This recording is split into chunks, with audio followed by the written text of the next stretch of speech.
during the elections, and then when we're having this issue with political parties and this, where is NOA in all of this? Please let them just scrap NOA.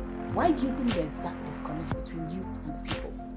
You see, a lot of people who speak like you have just mentioned now speak out of ignorance. The fact that we are not on the television that you choose to watch does not mean that we are not working. You know, and it is wrong to play the ostrich. We live in an age today where you can even do check. You can check on Google. You can do Google search. You understand? We have social media handles. We are on Facebook, National Orientation Agency. We are on Twitter, NOA_Nigeria, you know. And then we're also on Instagram and all of this, you know. So you can search on some of these social media platforms. Pictures and videos of events that we do are always on these platforms.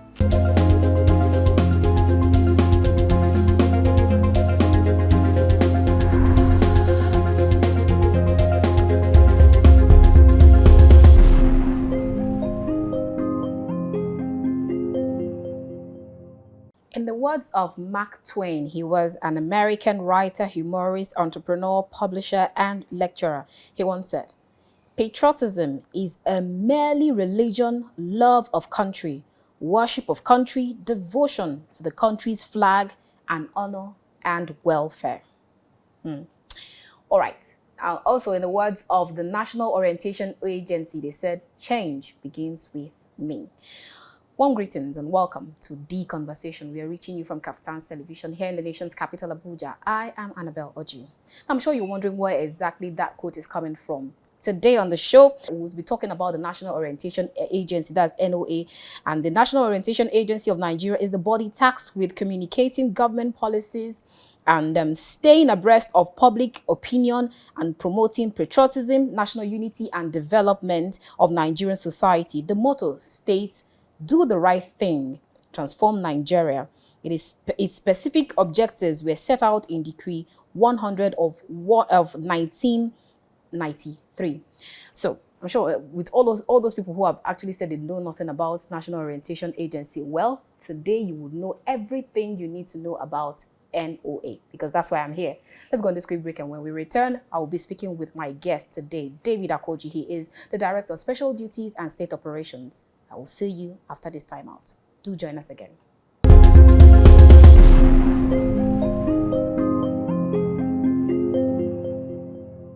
If you just joined us, this is The Conversation. We are reaching you from KAFTAN's television studio here in the nation's capital, Abuja. All right, so we're going straight to our conversation for today. And our guest on the show today is David Akoji. He is Director of Special Duties and State Operations. It's good to have you on the show today. It's a pleasure to be here. Awesome. All right, now let's talk about your organization, National Orientation Agency, NOA. I've actually come across quite a lot of people that whenever I ask, "Do you know NOA?" they just tell you that I don't know NOA, and they also tell you that they don't know what NOA stands for, even your motto, which says "Do the right thing and transform Nigeria." And it's really funny to see that. Like for me, I believe that as a Nigerian, if you know your phone number, if you know your account number, you should definitely know NOA, because they should be like all over our faces. But then for such people, for the benefit of such people who are watching us right now, tell us about National Orientation Agency. Tell us about your mission statement, your core mandate, your objectives, everything that we need to know. Okay. National Orientation Agency was established by a military decree, which, with the coming of democracy, has now become an act of parliament. To form National Orientation Agency, about 3 or 4 organizations were put together. The National Orientation Movement is one of them, was domiciled in the Federal Ministry of Information before now. The MAMSA, Mass Movement for Social and Economic Recovery, is also one agency of government that was also merged. And then also you have the Y Brigade, you know, which was also put together all. to form what you now have today as the National Orientation Agency. Now, if people say they are not aware of what NOA stands for, I wonder if they are aware of what MAMSA stood for. Because that's one of the agencies that was put together to form today's National Orientation Agency. The agency has a very broad mandate, but core amongst that broad mandate is sensitization and orientation of the public on government policies, programs, and activities. The promotion of democratic culture, the promotion of our national ethics as contained in the 1999 Constitution, Chapter 2, Section 23. And there are about 7 items in our national ethics. So National Orientation Agency is charged with promoting the knowledge and the adherence to those ethics. Okay. We're also charged with the promotion of a culture of patriotism, and also for national cohesion, a feeling of national unity, So this, in a broad spectrum, captures some of our objectives and mandates, I think one of the problems perhaps that will account for people saying they don't know what we're about is this. There's a preference that most people these days show for particular television stations. And they get their information from viewing those television stations. Like if you look at our national population demography, the youth account for about 68% of our national population figures. Most of them hardly even watch television these days. They're always on their phones, following social media.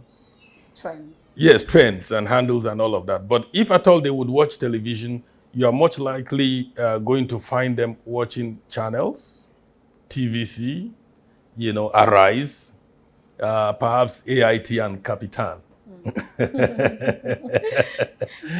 But you see, National Orientation Agency as a government agency recognizes that the fact that the Nigerian Television Authority, NTA, enjoys a broad spectrum of viewership. Oh, really? Absolutely. Okay. And I'll explain to you how and why. Okay. For most of these other television stations that I just named, you need, if you're outside the main cities, you need to be subscribed. You understand? You need to pay some periodic subscription to be able to watch them. The largest component of our population are not in this category of people that can pay 4,000, 7,000, and whatever amount it is that it takes to subscribe either Startimes or DSTV or GoTV to be able to watch these channels that I just listed to you. And the majority reside in the rural areas. But literally wherever you are in this country, if you have an outside antenna, because NTA is still terrestrial, you are able to watch NTA. And that's what accounts for the large viewership that NTA enjoys. More so, policy makers, policy analysts, high-ranking government officials, and all of that, everyone watches NTA. Okay. What it is the larger segment of our population are watching television stations that National Orientation Agency, as we speak, does not have the budget to support their charges for us to actually showcase many of the things we're doing, on their various stations, including jingles. So are you saying for those for like NTA, it is just free jingles that you offer? Is that what you're saying? And what we do with NTA is there's understanding because we both belong to government, NTA does not charge us commercially. We are able to, when we get resources, pay what we can. And if we are not able to pay, they don't stop taking our content. Okay. As I speak with you today, if you watch 9 o'clock news, tune to NTA, even today, and watch 9 o'clock news, you will find our jingles playing prime time. on various subject issues, if they were to charge us commercial rates, it will be impossible for us to pay because we don't have that kind of resources. Okay. Now it's difficult to establish that same type of understanding with television and radio stations that are purely commercial. And this is understandable.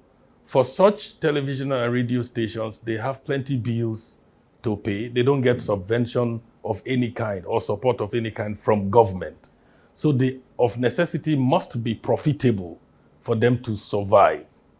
Now, that poses a challenge for us, where, for instance, you would get 60 seconds for over $1 million if you want to run your jingles. Yes, you can discuss discounts and all of that and so on, but it still comes to far much more money than the National Orientation Agency has provision to support at this time.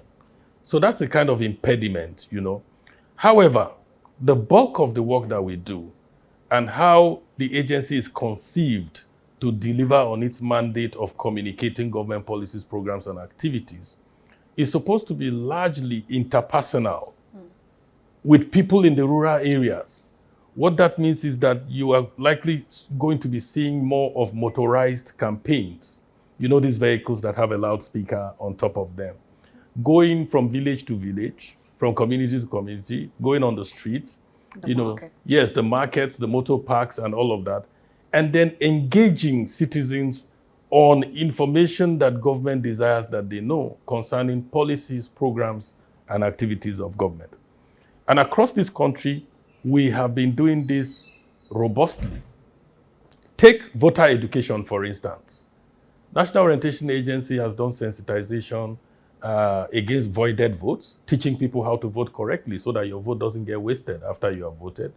We've done sensitization on peaceful elections. We've done sensitization, mobilizing people to go and collect their PVCs. And by INEC information, out of the over 90 million that registered, about 86 million or thereabouts collected their PVCs. So we've been doing this in local governments, in state capitals, and here in Abuja. Very recently, in the build-up to the presidential election, we're robustly on Abuja streets from the headquarters here and our FCT directorate. Specifically, we're sensitizing citizens against fake news and hate speech.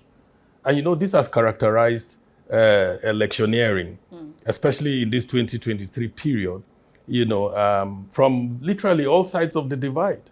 People have been using very caustic language, abusive language on each other.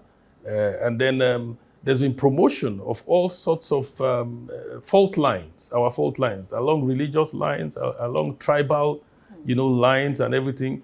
And there's been free use and deployment of hate speech, So we did robust campaigns. We did even a sticker campaign.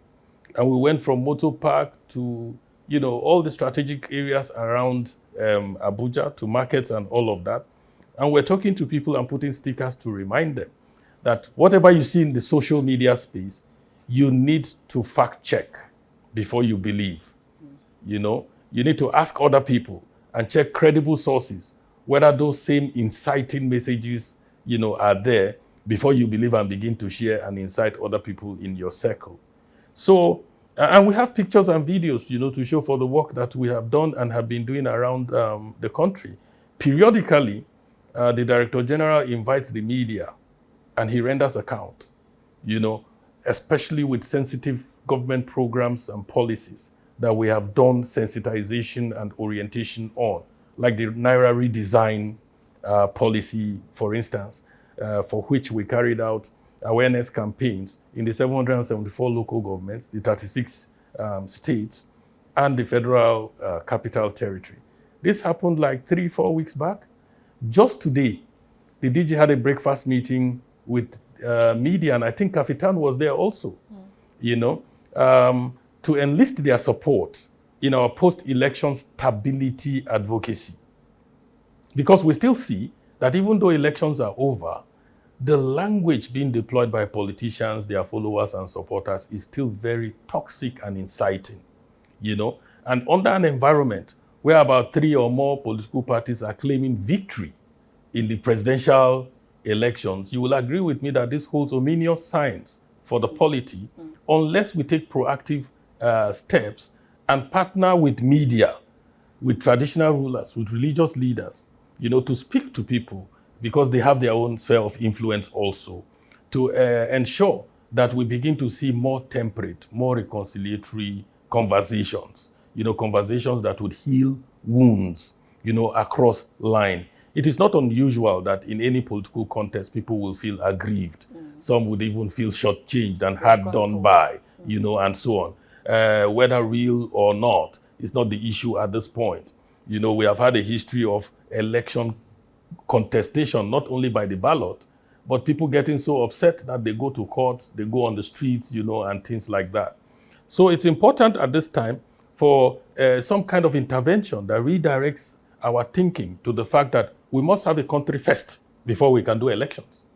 If we lose this country to our emotional outbursts that may lead to chaos, to violence, loss of lives, and may provide an environment for those who do not love our country, you understand, to come in and ignite the fire so that we all burn, then we wouldn't have an environment to run other elections in the future, and we would have lost. You know, so we have done this conversation even today in a breakfast meeting with the media. So if someone is saying, and in this breakfast meeting, you know, we had all media channels, Arise, KAFTAN, Radio Nigeria, NTA, and all of this.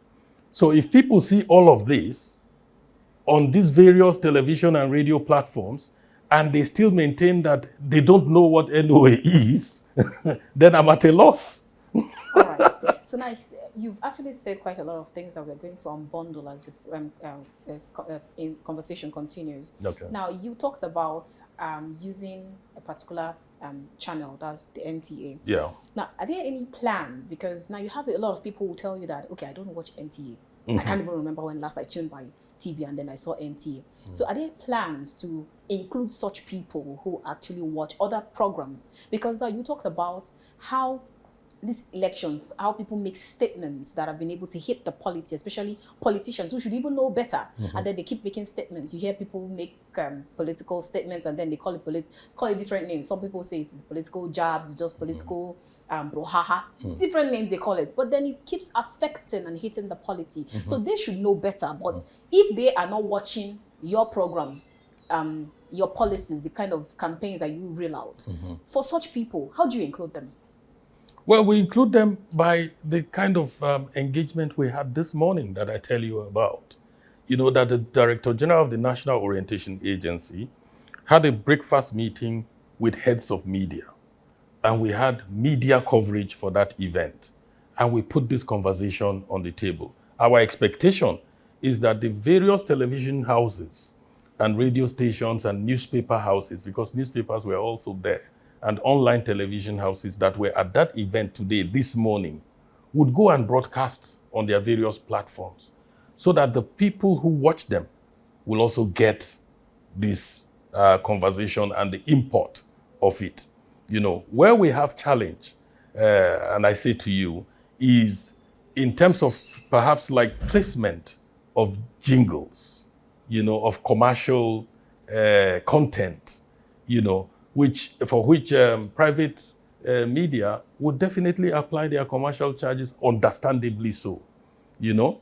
And if we at this point are not in a position to be able to afford such commercial charges, then the onus rests upon us to create news that you would find as content, you know, and broadcast so that those who watch these stations will be able to utilize that. I tell you something that may surprise you a little. Today, at that engagement, at that breakfast meeting we had, a journalist from Punch got up and said to us that, look, NOA, your job is not to be speaking to television and radio and all of that. You're supposed to be in the villages, in the communities, going from place to place, sensitizing people and answering the questions that they have in the markets, in the motor parks, in palaces of traditional rulers and all of that. That's a journalist saying that to us, you know. And I said to him, you're absolutely right. But in the 21st century, you must leverage on all communication channels that are available to you. You can dimension how you leverage based on what your mandate really is. Our mandate is not the same as NTA or FRCN. These are government broadcast stations, and they're supposed also to communicate government policies, programs, and activities through their broadcast stations and get feedback. That's why you see that they have some phone-in programs, and all of that. We were conceived to work in the communities, to be the face of government in the communities across this country, so that when people say federal government, it's not an obscure, inanimate, unreachable entity.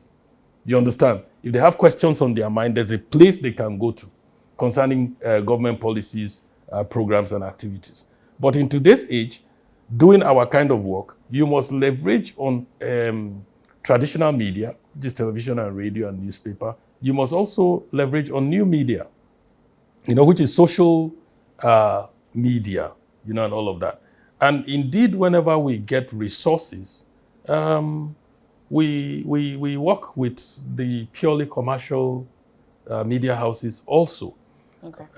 Although that is not frequent, because our funding also is very infrequent. A lot of times we face funding challenges.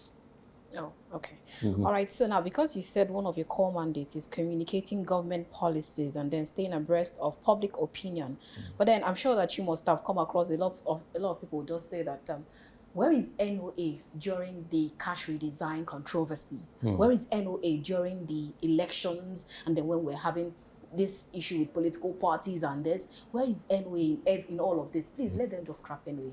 Why do you think there's that disconnect between you and the people? You see, a lot of people who speak like you have just mentioned now speak out of ignorance. The fact that we are not on the television that you choose to watch does not mean that we are not working. And it is wrong to play the ostrich. We live in an age today where you can even do check. You can check on Google. You can do Google search. You understand? We have social media handles. We are on Facebook, National Orientation Agency. We are on Twitter, NOA_Nigeria, and then we're also on Instagram and all of this, So you can search on some of these social media platforms. Pictures and videos of events that we do are always on these platforms, So when people sit on television and on radio and they say, where is NOA? I give a typical example with the Naira redesign policy. The CBN came to us, and we worked with the CBN. If you listen to the news around that period, the governor of the central bank mentioned that his organization is working with the National Orientation Agency. We were in all communities in the 774 local governments, explaining to people that this policy is coming into place. What it means is that you need to exchange your old Naira notes in the denominations of 1,000, 500, and 200, for the new. Also explaining to them where they could go to have that exchange done. But you know that at some point, that policy appears to have been derailed and is currently inflicting a lot of hardship, on the masses of Nigerians. You also know that at some point, the entire matter of the Naira redesign policy became sub judice, went to the Supreme Court. There was this impasse between the executive at the federal level and state governors that ended up on the table of the Supreme Court. So at that point in time, it became difficult to sensitize on it. Because what would you be saying to the people? You do not want to say something contrary to what the central bank is saying, and you do not want to say something contrary to what your bosses in the executive, are saying. So under such circumstances, you of necessity must wait until these issues are resolved, and then that, okay, this is the direction that things are going, and this is what the public needs to know as definite concerning this policy. So we run into hitches like that now and then, and which occasions us to slow down. But before all of this controversy, National Orientation Agency did motorized campaign in every state of the Federation. We did consultations and visitations with traditional rulers in every local government, with religious leaders, with opinion molders. And like I said to you, we have pictures and videos to show of the work that we did. And we made a presentation to the media here. We invited all media, and the DG made a presentation, showed them slides of the pictures and the videos, you know, across the country, you know, of the work we did, sensitizing people on the Naira redesign policy. All right, now still with regards to how you said you needed to slow down so that at least you can understand the policy before you now educate the citizens. Now, what exactly are the challenges that you go through when you have to talk to Nigerians, when you have to talk to people? Now, for instance, you go to places where you have people who are already in the banks. They're looking, I want to collect my money. Their agitation is there. And then how would your agent go and talk to such person? And then you also have a woman who is staying by the roadside, and then she tells you that I've been there for decades. This is where I've been doing my business. I've been selling my pap and my kose or akara for a long time, and this is how I raised my children. But then you have task force come there and tell her that no, that you're causing a nuisance here, so you must leave that place. How do you or your agency tell such people? How do you send that message to them and tell them, do the right thing, transform Nigeria? Okay, you see, with regards to the hardship that Nigerians are going through, occasioned by the distortion of the Naira redesign policy, it's highly regrettable. I have seen how Nigerians gather at banks, you know, and then the bank keeps them out. I've seen people massing up at the gates of banks. I've seen videos of people climbing the fence of banks in desperation just to get in. I've also seen that people go to ATM machines across this country and they're not able to withdraw their cash. I have seen that people go to POS points, you know, and have to pay a premium in order to be able to get their own money. You know, all of this is deeply regrettable. It's painful, even for us here, because this was not the original intent of the Naira redesign policy. A lot of things happened, and I'm sure if you're following the trends, you would have noticed some of these things. There were instances when CBN would release cash to banks, and those banks will refuse to dispense. You know, in preference, they would take it to high net worth individuals. You know, the cash redesign policy had about 3 or 4 objectives. One of those objectives was to curb the incident of vote buying.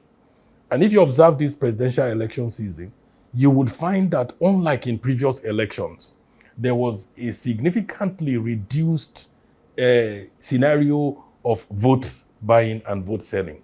I went out to observe the elections, you know, at several polling units. And I was looking out to see if, like before, you would find people in corners dishing out Naira in exchange of a commitment from voters that they would vote their preferred parties. I didn't see any of that happening, as was the case before the Naira redesign policy.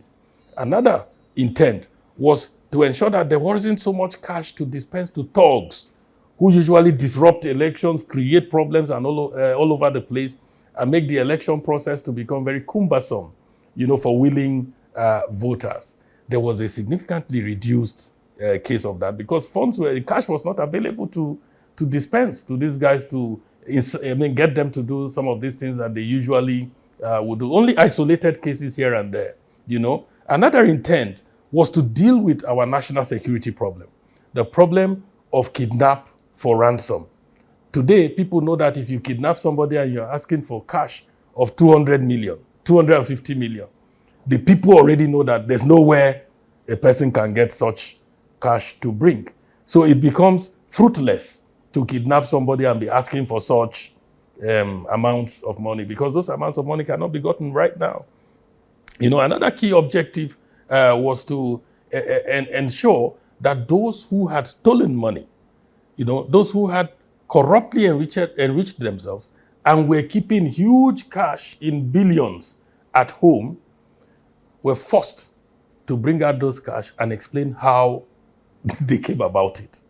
You understand? And very many people who could not have reasonable explanations as to how they came about that money still have those old monies in their house in this period of the redesign. So these were the original intent, But because banks were colluding with this same class of people, to take huge sums of the new naira to their homes in exchange of the ones that they could not legitimately bring out, it became difficult for the ordinary person to find this money. So you're saying that the banks hampered the effort of the Yes. We're saying that there are evidence to show ICPC, EFCC have arrested some bank workers. We don't want to overemphasize that so that the public is not incited against the banks.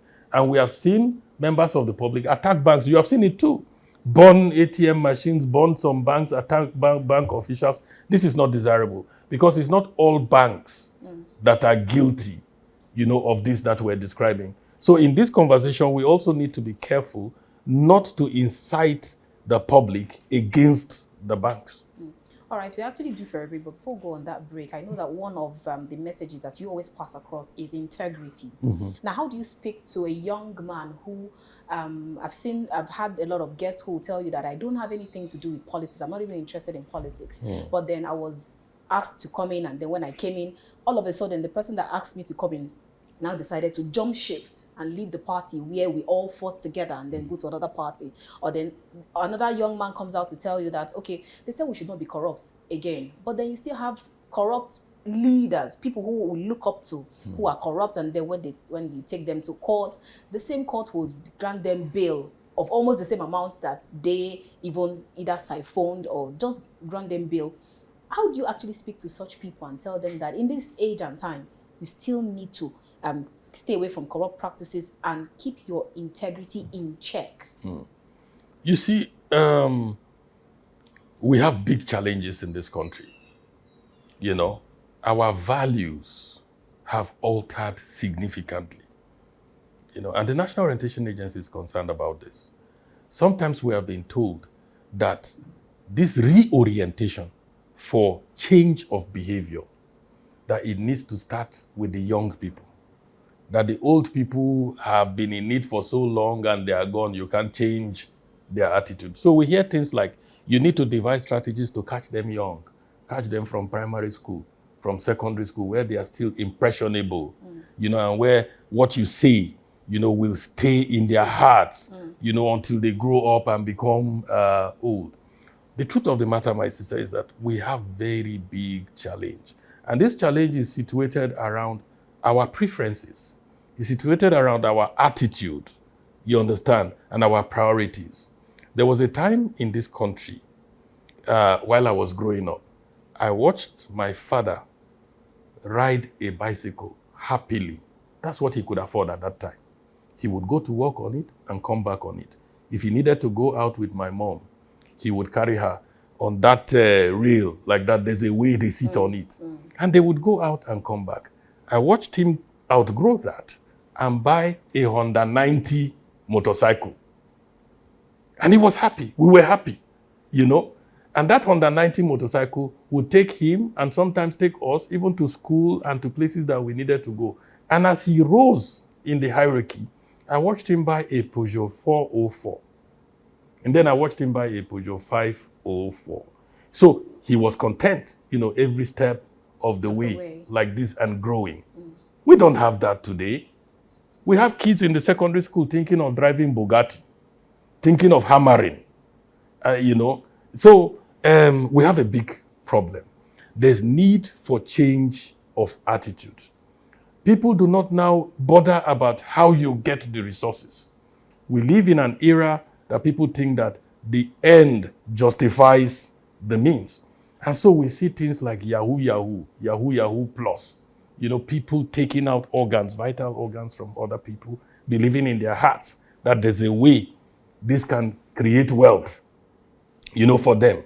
So we don't have people, a critical mass of people today thinking in terms of industry, thinking in terms of entrepreneurship, of creativity, I'm not saying that we absolutely don't have this, but the preponderance of what you see is not along this direction.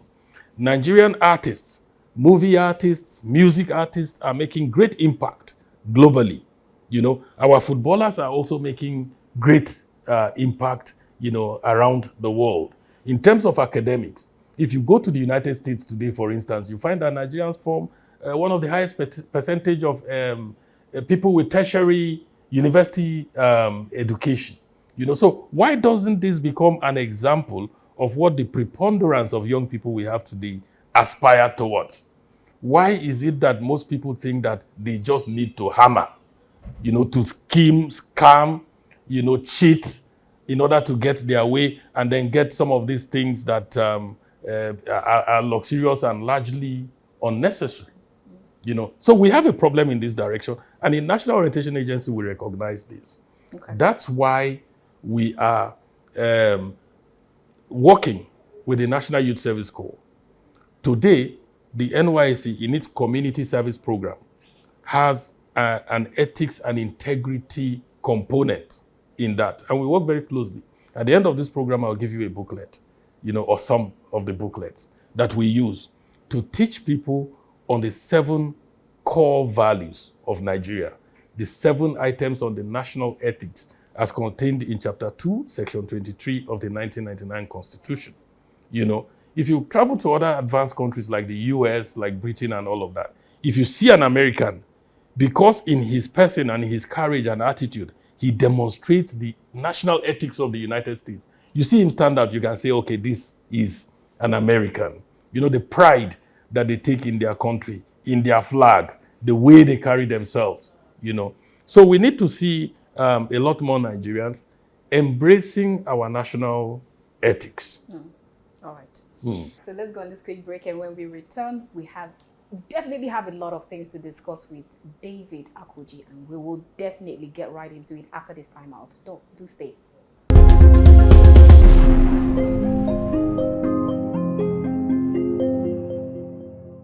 When this administration just came in, that change begins with me campaign, and that message was an excellent one, very great message. But then a lot of people would have expected that up until now, we should still keep seeing change begins with me reeled out almost everywhere.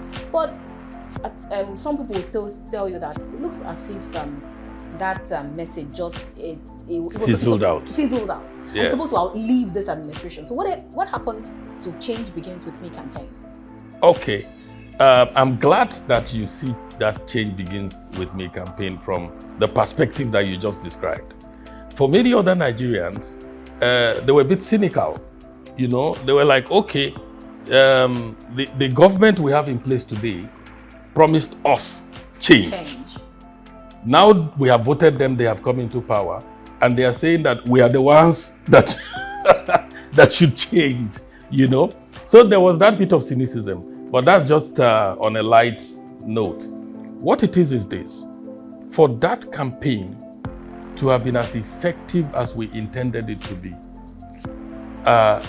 there was need to have broad-based collaboration with non-government media, But what we found was that the commercial media saw this as a commercial opportunity rather than a corporate social responsibility.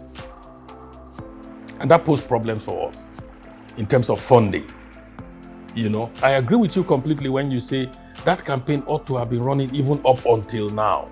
Now imagine that we have been running this campaign from 2015 up to today that you and I are speaking here. Imagine the impact, the national impact, that campaign would have had. We are calling on the voters to replicate what we had seen in the last election by being orderly, by coming out to vote, and by even where there are hitches and the glitches and the hiccups, they should exercise patience so that INEC that has committed to addressing some of these hitches, will now come out better than it had done in the previous election. Most importantly, the gubernatorial elections after will lead to elections in the local government levels. And these are the two levels that are closer to the people.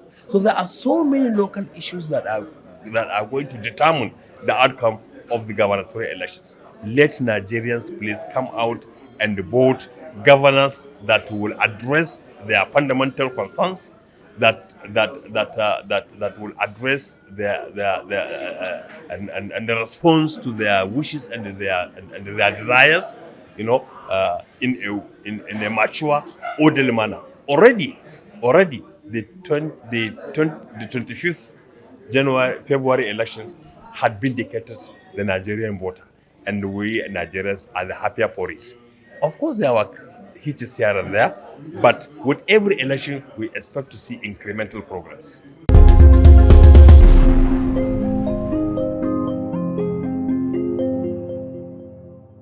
If you just joined us, this is The Conversation. We're reaching you from KAFTAN's television here in the nation's capital, Abuja. If you just joined us, you've actually missed out on a whole lot, but then you can still join in the conversation. As our guest on the show today is David Akoji. He is the Director of Special Duties and State Operations. All right, before we went on that break, you've actually schooled us on quite a lot of things, ethics, and then how we can actually especially teach our children, the young people. But now, because you talked about catch them young.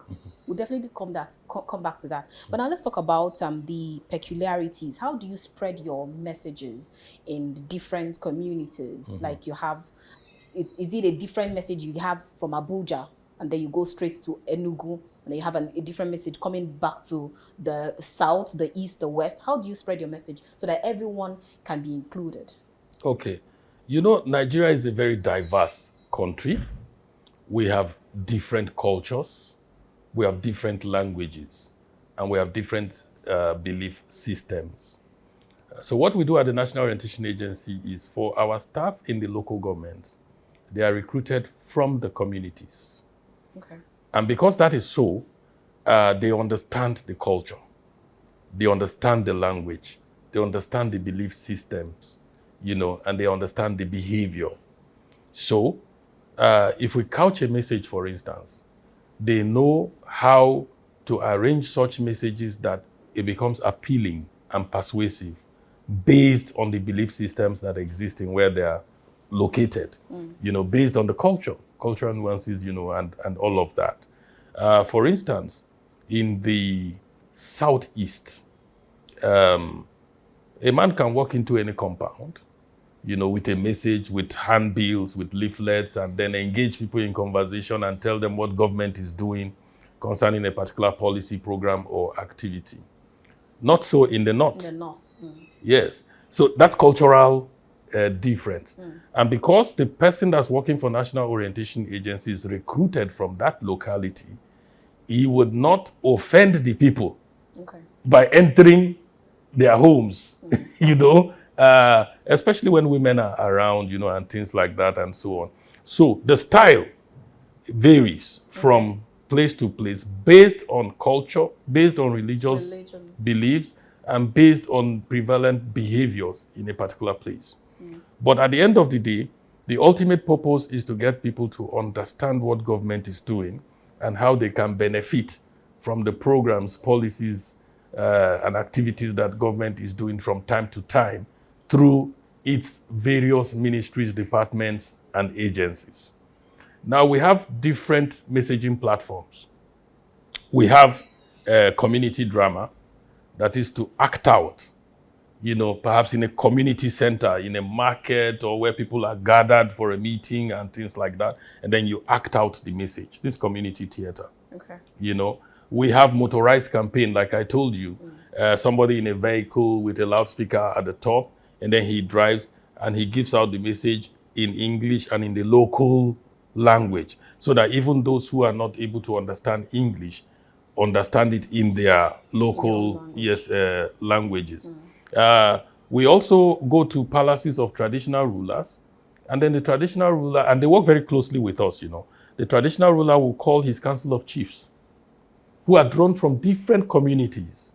And so when they get the message, they take it back to their communities and disseminate the same message to the understanding of the people within their local communities. Okay. So these are just a few, aside from, we also go on interview discussion programs like this. We do appearances on television and radio when we are invited, to elaborate in different languages too. Okay. you know, so that people who hear can understand exactly what it is that government is saying and what it is that government wants them to do. All right. Now, that I recall that campaign that you had few years ago during when this administration just came in. That the change begins with me campaign, and that message was an excellent one, very great message. But then a lot of people would have expected that up until now we should still keep seeing change begins with me reeled out almost everywhere. But some people will still tell you that it looks as if that message just it was Fizzled out. fizzled out, and Yes. it's supposed to outlive this administration. So what happened to change begins with me campaign? Okay. I'm glad that you see that change begins with me campaign from the perspective that you just described. For many other Nigerians, they were a bit cynical. You know, they were like, okay, the government we have in place today promised us change. Now we have voted them, they have come into power, and they are saying that we are the ones that that should change, you know. So there was that bit of cynicism, but that's just on a light note. What it is this: for that campaign to have been as effective as we intended it to be, there was need to have broad-based collaboration with non-government media. Okay. You know. But what we found was that the commercial media saw this as a commercial opportunity rather than a corporate social responsibility. And that posed problems for us in terms of funding. You know, I agree with you completely when you say that campaign ought to have been running even up until now. Now, imagine that we have been running this campaign from 2015 up to today that you and I are speaking here. Imagine the impact, the national impact, you know, that campaign would have had. This behavioral change that I spoke about earlier, you know, the Change Begins With Me campaign is a vehicle for achieving that behavioral change. We produce skits, you know, skits of women in the market sitting using a measure and then beating it inside so that she shortchanges those who come to buy. We had skits, video skits of a policeman who would be offered a bribe on the highway and would say, no, change begins with me. I would no longer do this. I want a changed country. I want a changed society. And several other situations depicting how change could bring about a positive society and all of that. But were we able to afford the commercial value of ensuring that from 2015 up until today, that those things, those kits are still running in all television stations? Because that's how to achieve effectiveness. You know, you must be present in as many media platforms, you know, as possible. Now, if this is going to be done effectively and for as long as we desire that it should be done, you would also agree with me that there will be need for some sort of consideration from the media. All of us stand to benefit from a changed society. The wrong attitude that we see today affects all of us. If you have not been affected directly by today's lack of respect for human life, you know, people being killed recklessly by kidnappers, by bandits, by robbers, by all sorts of negative characters. If you have not been affected directly, you would know someone who has been affected. This has slowed down national economic development. You know, investors and people outside this country who have funds who would ordinarily want to come and open companies, people are afraid. You don't know that? And because people are afraid, based on the kind of news that's coming out of this country, on the negative things that are going on, jobs are scarce. So we find people graduate and everybody's looking up to a job in government. And government cannot accommodate, in terms of employment, all the graduates that we are producing from our various tertiary institutions. So there's a way in which all of us are affected by what's going on. So Change Begins With Me is a national campaign that every one of us should take ownership of. What am I talking about? We have put it on the table. We have put it out there. There's nothing wrong with KAFTAN developing kits so that in periods of interlude, you can play a skit that depicts how change begins with the citizen, with the individual, can bring about positive narratives for our country. And all other media houses can do this. Our desire is that the society, that people, citizens should take ownership of it and create scenes and scenarios, skits and all of that. All these comedians who do skits and everything, this sounds as a call to them, as part of corporate social responsibility. If you have noticed any area in the affairs of our country that you think change is desirable, why don't you do a skit and put out there instead of just making us laugh all the time? Let's be serious once in a while, in a sensible way, in a manner that will lead to change of attitude. So, but have you been able to call out these people, even if you don't have the synergy between you and then the media? Like, you are the owner of that campaign. Because I recall when I was coming in, I saw some of the bosses that you had. Yes. Change begins with me. So, yes. Is it that it was just left there? No. There was no move from the agency? No, this is not so. We held several engagements. I tell you, one of the things that we even did, we went to Lagos and held an engagement with corporate Nigeria. Corporate Nigeria is Dangote, Boa, Nestle, Cadbury, all of these ones. Blue Chips, and up and coming. We organized a meeting with them. And we did this because we realized ab initio that we could not solely and single-handedly run that Change Begins With Me campaign on a sustained basis, looking only at whatever budgetary provision, meager as it is, that comes to the National Orientation Agency. And so we did presentations, we put this on the table in Lagos, and we solicited for their support and input because we could find that they too stand to benefit if we have a society of people of integrity, a society where most of the times people do the right things. We didn't get the support. We did not get the support. We kept at it. We kept pushing the frontiers and all of that. Up until now, as I speak with you, we still didn't get the support. We expected, for instance, that you could put some of these messages on your billboards as Nestle, as Dangote, as Boa and all of that. And you have these billboards all over this country, that you could include it in your radio and television adverts. Not to go and create something new, but in your existing platforms all over this place, you could infuse this messaging into it so that as constantly as your adverts are in the face of the people, these messages are also, yes, out there. But we didn't get this type of support. All right, now let's talk about, I saw a few years ago, 2021 to be precise, I came across your 5-year work plan to boost performance, where your DG talked about. He said that they will help to fight the challenges that the country is facing with regard to corruption, deepening Nigeria's democracy, and inculcating the requisite democratic culture. Everyday life accountability, in everyday lives rather, accountability both in private and public sectors, and just to mention a few.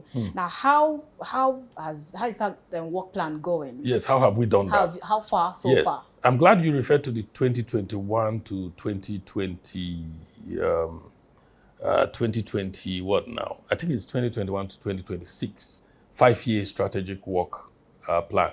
Is that the one you're referring to? Because we've done two in the most recent times, 2 5-year strategic plans. The first one was in the first term tenure of the current Director General of the National Orientation Agency, Dr. Garba Abari. But the one you refer to is the current one, 2021 to 2026. Now, that 5-year strategic plan is built on 4 pillars. One of those pillars is governance and leadership. Another of those pillars is peace building and inclusive security. The third one is behavioral change. Change begins with me, which you speak about. The fourth one is agenda setting, and policy engagement. I want to first speak to the issue you raised concerning the fight against corruption being one of the content in the 5-year strategic plan. Yes, you are right. In that regard, we have had robust collaboration with the Independent Corrupt Practices and Other Related Offenses Commission. In one instance of that collaboration, we have worked together, ICPC, NOA, and the Office to the Secretary to Government of the Federation in bringing about a national policy on ethics and integrity, and then bringing into being a particular component that's been absent in terms of the efforts aimed at ensuring compliance with our national ethics. And I spoke to you about our national ethics before now, that it includes integrity, patriotism, dignity of labor, self-reliance, and all of that. All of these are in the Constitution as Nigeria's national ethics. So we worked with ICPC to come out with a policy that describes how citizens can comply with these ethics, and also describes the penalties that is associated and how this can be enforced, if people do not comply, especially people in government positions, and positions of authority, and all of that. We came out with this policy. It was approved by the Federal Executive Council, and we took this policy from state to state, creating awareness and enlightening stakeholders. We have also taken it to schools. We've broken it down into simpler to understand versions, and we have been engaging with students of higher institutions and secondary schools across this country. Also along these lines, we have set out to establish integrity clubs in secondary schools across this country.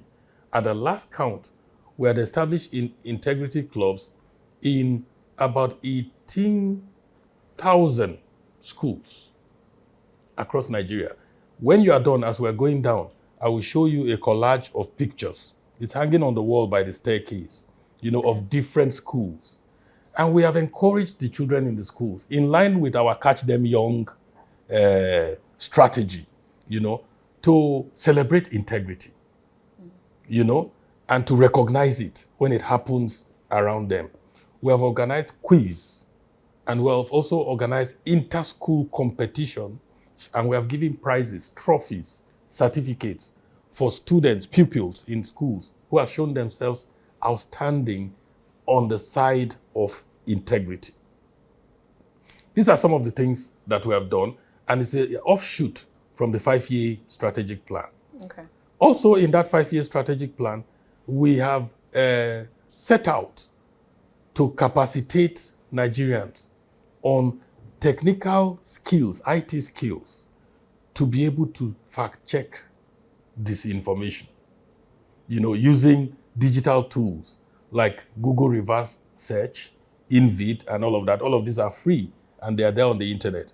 They are digital tools that you can apply to a video, and then you would know the exact original date that video first came out, who authored it, which country of the world those incidents happened, And this is reducing the pervasive incidents of fake news, of disinformation, and all of that, So we have done this. We have graduated 8 classes, that's as National Orientation Agency now, in collaboration with experts who are some of the best in fact-checking from across West Africa.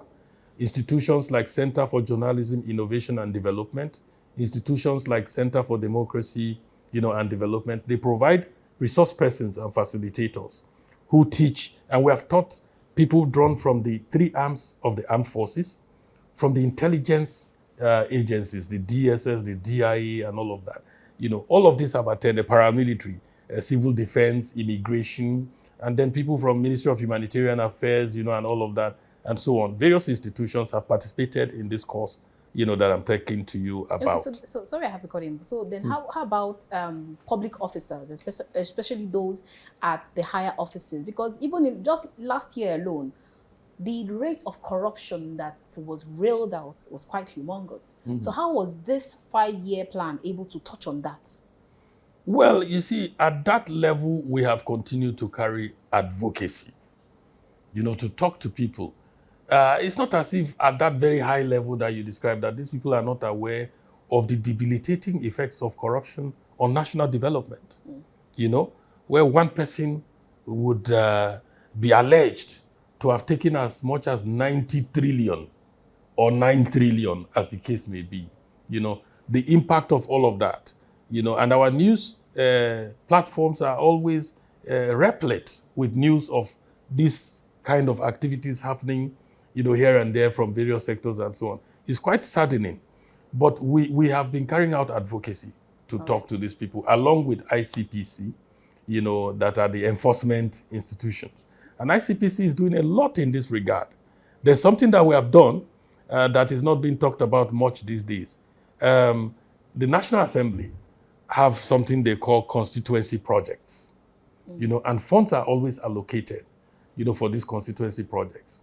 You find that a lot of those constituency projects are either not implemented or they are implemented suboptimally. Sometimes the funds are cornered, by some of these people. We worked with the Independent Corrupt Practices and Other Related Offences Commission, ICPC, in identifying some of this and making sure that they went back and did what was supposed to be done. Members of the National Assembly. All right. Yes. All right, now before we finally let you go, because our time is fast spent, now let's talk about this Japa bandwagon or the Japa syndrome. Now, we know that I've actually talked to a lot of people. When I ask them that, why exactly do you want to leave Nigeria? They just say, I just want to leave. Let me just go anywhere aside Nigeria. So I know that one of your core mandates is promoting patriotism. So now, how do you preach to such people, and how do you douse that tension and then remind them that at some point in their lives, they actually recited that phrase in the national anthem that said, to serve our father's land with love, strength, and faith. And how do you actually talk to them and remind them that the grass is only greener on the side where you rise up to water it? This is something that we do very often. Many Nigerians have died in the desert trying to migrate in the wrong way. Even as we speak now, a lot of that is going on. Young people these days think that there's a place you travel to outside of your own country and snap, your life changes. That is an illusion. It doesn't happen that way.